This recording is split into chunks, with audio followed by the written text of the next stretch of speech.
I'm getting paid fucking 180K just to fucking open an OnlyFans. And then I've made my first meal in 8 weeks. I wear lingerie, I like lingerie, I've got massive tits. Like, I'm gonna fucking show it off. It broke my heart to see someone like Kell Brook to be struggling and battling and feeling so low.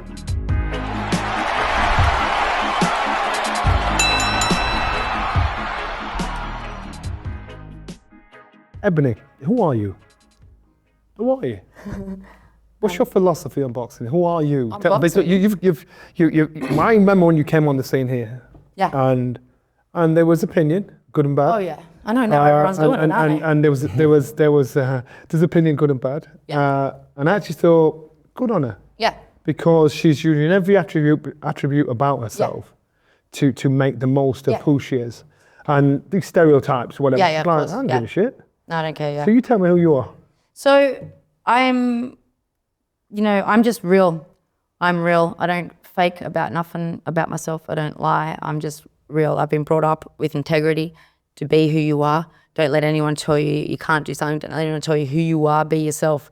And when I came into boxing, obviously I didn't start boxing until I was 30. I had my first amateur fight when I was 30 years old. Do you know what I mean? So I also had the maturity of being around the fucking world, doing all these things that I've done in my life, to have maturity and dealing with people, to go, I'm gonna do what I like to do. I'm a woman.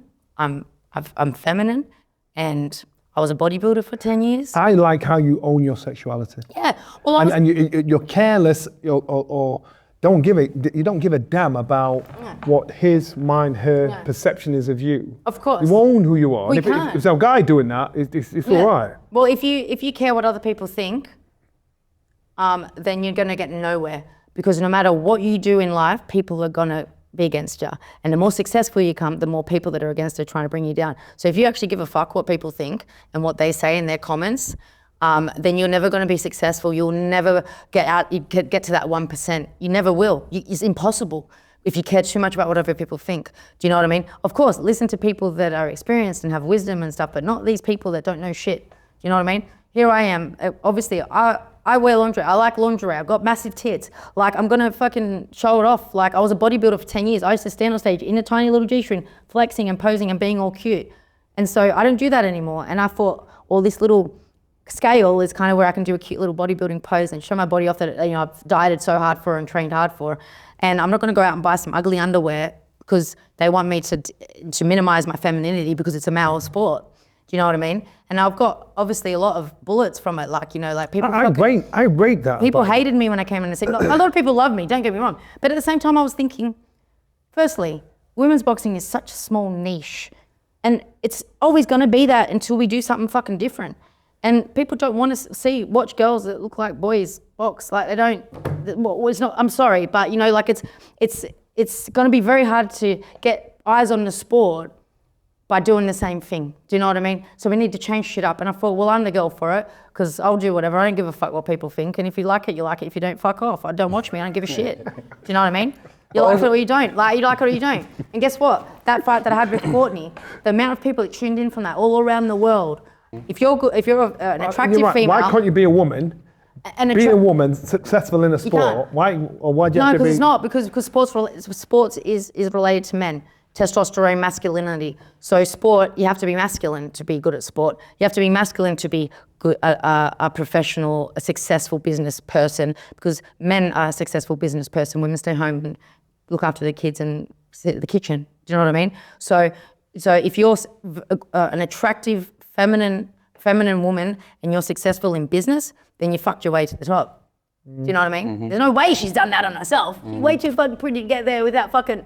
Do you know what I mean? Mm-hmm. Bullshit. Do you know what I mean? Like, it's society's changed and you got to see it. Like, and I truly believe, and correct me if I'm wrong, but you won't because I'm right. Is that no, it's true. I opened that door. I got so many bullets. And you did. You opened the door. And I opened the door, and everyone's like, "What is she doing? Like, you're sexualizing the sport." I'm not. You're sexualizing it. If you're looking at me and having a wank, like, that's you sexualizing it. Like, I'm just fucking being me. I'm just wearing what I'm wearing. God, this is refreshing. And I'm feeling good about myself. Yeah, fucking girl power. And you're gonna tune in because you want to see if this chick with tits can box, and I can. And I can fight like a little Mexican. Do you know what I mean? and now you're watching more women's boxing, and it's like, oh wow, I want to watch women's boxing now because that was exciting. Do you know what I mean? But I would never have tuned in before because you know what? I've got many groups on my chat, and some of the boys are proper hardcore. They were watching you, and they've never been into boxing. No, of course so not. I'm like, you know what? She's done a job. Yeah, She's well, doing. my goal was, and I didn't put it on. I didn't come out and be this like, you know, porn star looking woman because for a reason. I did it because that's me. I'm not saying I'm not a porn star. I do have OnlyFans, but if I am not a porn star, but I come out like with that look because that's what I like to do. I was a bodybuilder for 10 years. I was comfortable in a G-string and posing, and I also knew that boxing was male dominant. I've been in male dominant shit my whole life. I was a mechanic. I did bodybuilding. It's all male dominant. I know how men think. I thought, well, you know what? If this is going to get them to watch me fight, then why should I hide it? Do you know what I mean? Why should I downplay my femininity because it's a male-dominated sport? And actually, it's going to bring way more people. It's more of your support, male or female? Both, I feel. Like, obviously male, but that's also because boxing is male-dominated. Yeah. So no matter what, do you know what I mean? But I have a lot of female that support me because they appreciate the strength that I show. So would you think more of your haters are male or female? Male. Male? Yeah, definitely. Really? Yeah, probably men that don't get sex and they can never get a woman like me. Like, do you know what I mean? I think it's a man. That's surprising. I think it would be women. No, it's not. No, I mean, of course, I would have some females that are jealous, but no, a lot of women can see. I feel like it's definitely men that are more hateful. Definitely, yeah, or more verbal with it for sure. I don't know. Maybe women are jealous as well and sit back. But men. Yeah, definitely men are haters. Yeah, big time men are haters. Women, at first, I think possibly at first they'll probably like, wow, look at this, you know, but now look at them all doing it. They're all doing it. All of them are being sexy on the scales before. Before me, no one would they wouldn't even do their hair. They get on it. And now, I don't know how many, even Goats fucking got on there. It's a Clarissa Shields in lingerie. Like, they do it. You know, they always try and look sexy because now I've made a weigh-ins a thing to show off your body and show off your femininity and be sexy because women like to be sexy. We like it. We've worked hard. Let us be sexy. And the amount of women that do it now, I've opened that door for them to be able to do that. And guess what? It fucking sells. Guess what? When you sell shit, you get more money. Marketing 101. Do you know what I mean? More people that know you, more people that see you. Whatever you fucking do, and you're going to get paid more. Do you know what I mean? I don't have fucking my Porsche. I don't have go, you know. I don't have fucking Rolexes and Porsches and fucking and everything that I have because I don't know how to do business. Do you know what I mean? I came in the scene, like you said, and I blew it up within a year of being pro because I didn't study marketing, but I fucking, come on, like 101, man. If people don't know who you are, how you going to make business, how you going to make money? Hold on, how long have you lived in the UK? 3 years now. So why didn't you do this in Australia? Because Australia boxing's pathetic.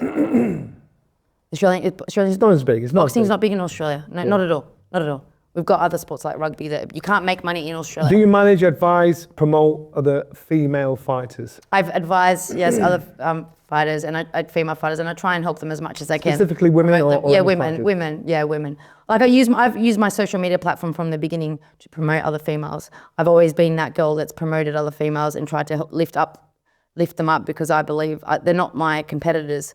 We're all in it together.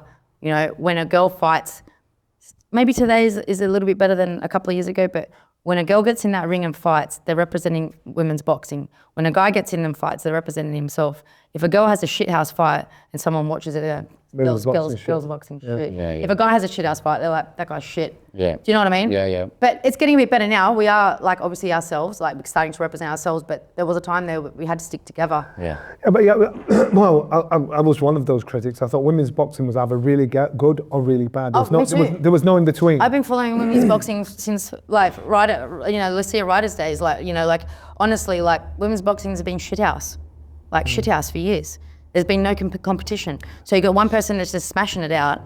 Do you know what I mean? From everything that you're saying that you've done and been a part of, everything that we've done in our research is just shown nothing but dedication. Oh, yeah. To everything that you've been doing and discipline. Yeah. Whether it's the boxing, whether it's the bodybuilding, whether it's the maths teacher, whether it's the karate, it all shows discipline. Yeah. So you're clearly a very disciplined person. And where do you think that comes from?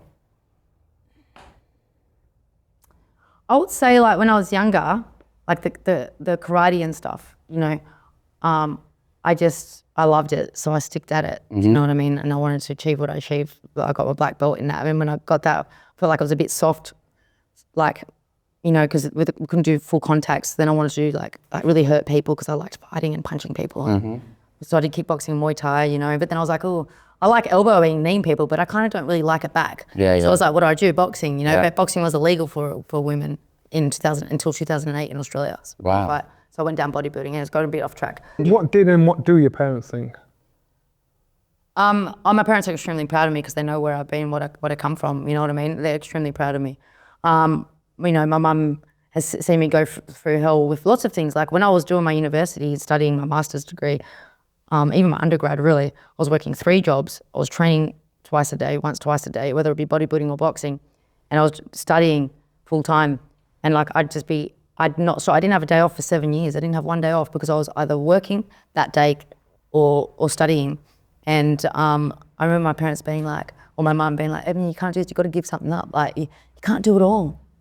And I'm like, well, I don't want to fucking give it up. So I have to do it all. Do you know what I mean? So what's that mean? I sacrificed my social life and my sleep so I can get everything done because I wanted to make money. I wanted to get educated and I wanted to compete in bodybuilding or boxing, whatever part of my, you know, life it was. You know, so I couldn't give anything up and I have to see everything through. Did you have brothers and sisters? Yeah, I have a twin brother and an older brother. They're nothing like me. So when you got into boxing, did your brothers and your father say, why? No, because I've done martial arts since I was 5. I used to beat up my brothers, like. They couldn't say anything. No. I want to say a big thanks to our sponsors, Bet Goodwin, for supporting that boxing show. Now, if you're interested in having a little flutter, or as I call it after my dad, Benji's Bets, Bet Goodwin's the place to be. Check out Bet Goodwin using the QR code on the screen. What advice do you give the fighters you work with? Obviously put yourself out there. You have to put yourself out there. Do you know what I mean? Like I sponsor fighters like financially because I know how hard it was for me. You know, when I started out, like if I didn't have the sponsors that I had at the beginning, there's no fucking way I would be where I am. The reason why I ask you is because your Jake Pauls and the YouTubers, people ask me what I think of that. And of course there's some boxing snobbery there because I think, well, you know, we've been doing it from a young age, we've done it the traditional way. But then the reason why I rate the Jake Pauls and people, the influencers, is because they're managing to monetize and create a business out of themselves away from the fighting, where unfortunately nowadays, because fighters, you know, they'll fight and they leave it to the manager or the promoter to do his job. I mean, close-minded. But I can remember going to a show where Jake Paul boxed and there were 2 world title fights, traditional boxers, a cruiserweight title fight and I think it was a female title fight on the undercard. I didn't even know. No, of course not. But I knew about Jake Paul. Yeah, of course. So that's why I rate the business mentality. Yeah, I think for me, when I started as a pro, so I always liked pro boxing. I didn't even watch an amateur fight until I had an amateur fight. I was never interested in amateur fighting. I thought it was boring. Do you know what I mean? But I knew at my age, I had to do amateurs before I turned pro because I wasn't going to just throw myself in. Like, you know, I had to get some experience. But I knew when I turned pro that it was all about marketing and it's a popularity contest. It's a popularity contest. If you're not known, who's going to put you on? You got to sell tickets. Do you know what I mean? Like, that's it. You know, like there's mad boxers out in Nigeria and Ghana and I don't know, like Southeast Asia that are probably beat anyone that we know. But who the fuck are they? We don't know. Yeah, do you know what I mean? You don't know. And I'm this little girl in Australia where but there was about 5 female pros at the time when I started to pro in the country. You know what I mean? I'm sparring men. Like there's not many girls, you know, and boxing is not even big for men, let alone women. Well, I have to get out of this fucking place because if I want to get money and if I want to do well and I want to become a world champion, which I wanted to become a world champion, I have to get known because I'm not going to become a world champion fighting in Australia and not being known and people not giving me opportunities. So I actually started building my profile in America at first for the first year and I was going over to all the fights and I get myself out there, you know, and like the way I look, whatever, having fucking boobs out, like not actually out, but you know, low cuts and like, oh, you know, Ellie back or like, you know, fight hype come up to me, who are you? And I'm like, oh, I'm a boxer. What? You're a boxer? I'm like, yeah. You know what I mean? But whatever, get me the views. And then people start talking. Do you know what I mean? Then I get an American manager and then I get fights in America. Yeah. And then it was like, fuck, I want to fight in the UK. So then how do I build my name in the UK? Fuck it, get on Twitter, make it loud, get loud, talk to people. You know, and like show them who I really am. You know, so in Australia we say that just like it's anything. Sorry, getting excited now. So how did it feel when you got the IVF? Obviously amazing because Did you feel like I'm on the right path now? I'm heading in the right direction. Yeah. When I got when I won the world title, it was like my goal has achieved. Like I used to fight as an amateur, and people would say to me, "Ebanie, like you train so hard, like man, like you're like an animal because I'm so disciplined and I push so hard and do my hardest worker in the gym." And I'm like, "Yeah, well, that's how champs train. That's how world champions train." Do you know what I mean? I actually have a fucking message. I have to. I'll try and show it. So I swear so much. Of me messaging Dominic Ingle, right, when I was still an amateur.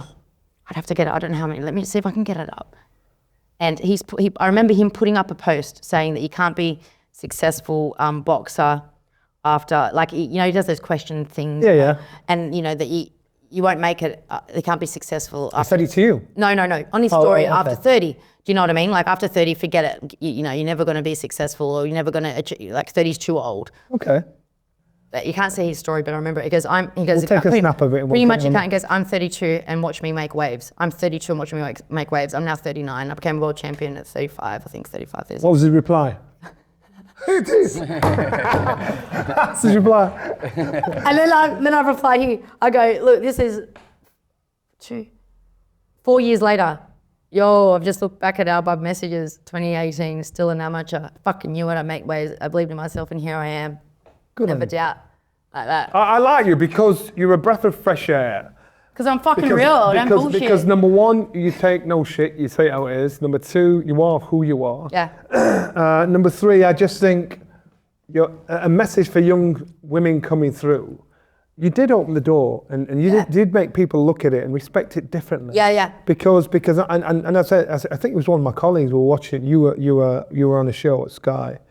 And I think somebody said something that I thought, I don't rate that. I said, no, why are you knocking her? What is wrong with her using her femininity and her sexuality for us to talk about her? She's done a job. Exactly. So she's done, this is business. Yeah. So exactly. So I would be fucking stupid, and this is like to any boxer out there, you'd be fucking stupid to not use everything that you have, you know, to sell yourself and to be known and to be talked about. Yeah. Good or bad, really. Look at Jake Paul. You can miss it. Look at Jake Paul. No, exactly. Yeah, you can't miss them. They're there in your face. But do you know what I mean? Like, there's no point hiding them. No. Anyways, but no, honestly, like it'd be stupid to downplay anything if you know that it's going to help get you talked about. Yeah, of course. You know what I mean? Obviously, you don't really want bad media. You know, the whole OnlyFans thing became bad media because people relate OnlyFans to porn, you know, and all of a sudden I'm the worst person in the world and now I'm a porn star and now I can't box and everyone just turned on me when I got OnlyFans. I'm like, dude, I'm getting paid fucking 180K just to fucking open an OnlyFans and then I've made my first meal in 8 weeks.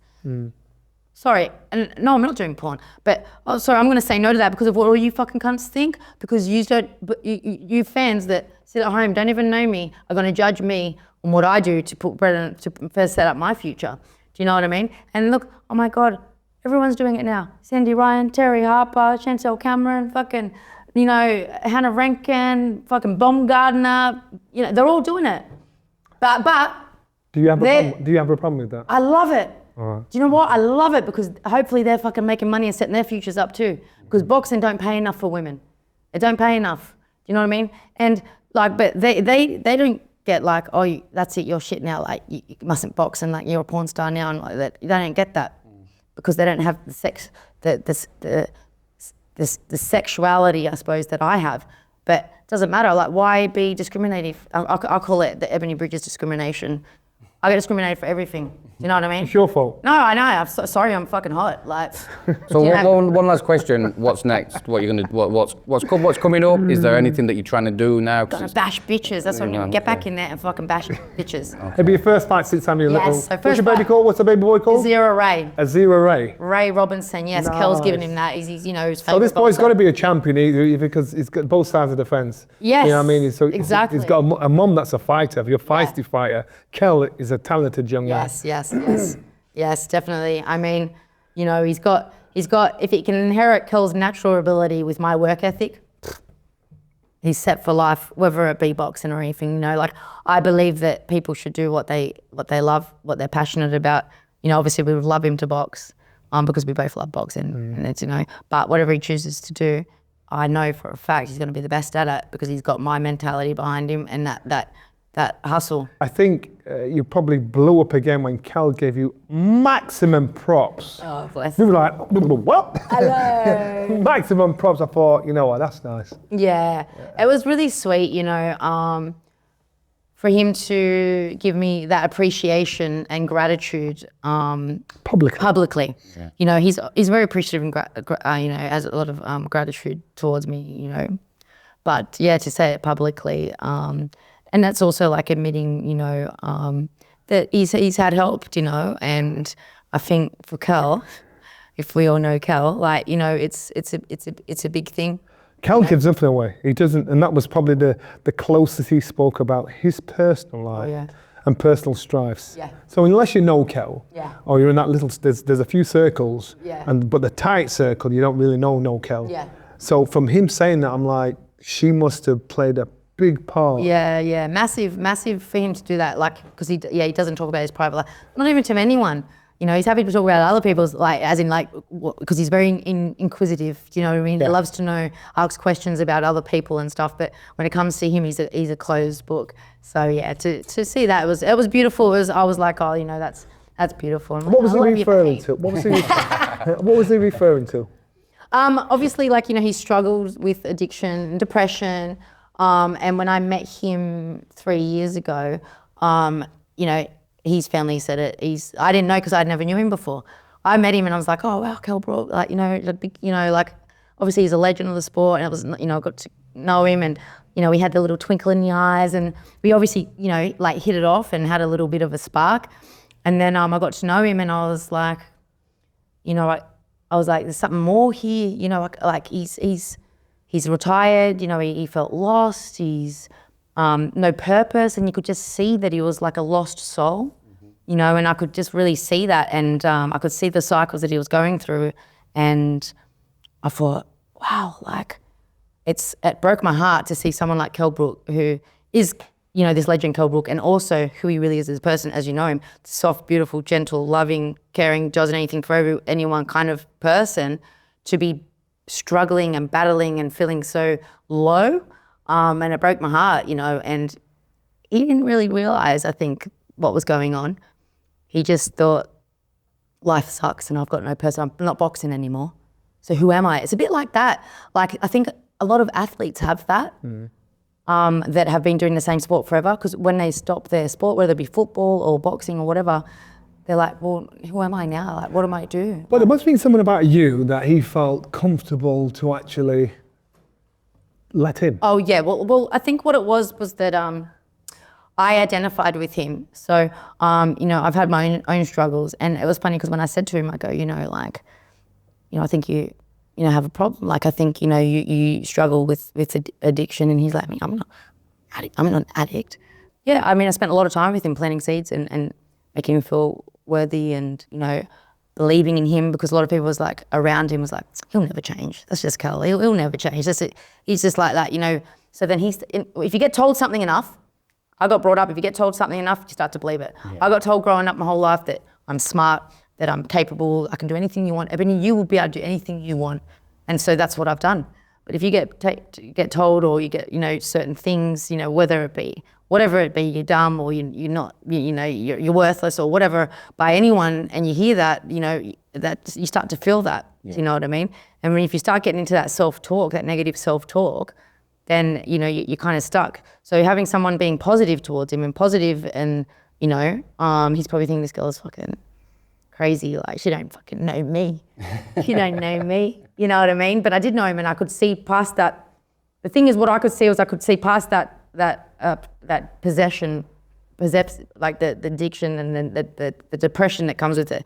I could see beyond that and see what was underneath it. And it was someone who, like anyone who's in addiction, heavy in addiction, they don't want to be there. They don't want to take drugs and drink. They don't want to, think it's nice to fucking... Just trying to escape from something else. Yeah, you think it's nice to be fucking feeling like shit and drinking, and it's not nice, do you know what I mean? But you don't know the way out. And without someone telling you or showing you a way out that's been there, that you can trust, then how are you going to believe it? It's like you don't go to a boxing, you don't go to want to fight and then go to what do you call it? Heat Plus Fitness or whatever it is, whatever you got, and go, yeah, sweet, can you get me ready for a fight? Some PT he's never boxed before. Oh yeah, man, I'll get you ready for a fight. No, you're not going to trust them. Do you know what I mean? So, you know, when you got to be with someone that's experienced, I think, so. It's been an absolute pleasure. Thank you. You could have actually done this show by yourself. I don't think we were needed, but an absolute pleasure. Ebanie Bridges, that's that boxing show with me, Johnny Ellison. Thanks for you. And the main man right there next to me.